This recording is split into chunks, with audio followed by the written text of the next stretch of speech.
You ask Tiger to solve. This deals with linear equations with one unknown. The final result is x equals -19. Let's solve it step by step. Group all x terms on the left side of the equation. Add 8x to both sides. Group like terms. Simplify the arithmetic. Group like terms. Simplify the arithmetic. Group all constants on the right side of the equation. Add 19 to both sides. Simplify the arithmetic.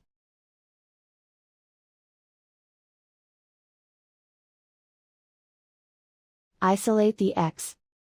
Divide both sides by -2. Cancel out the negatives.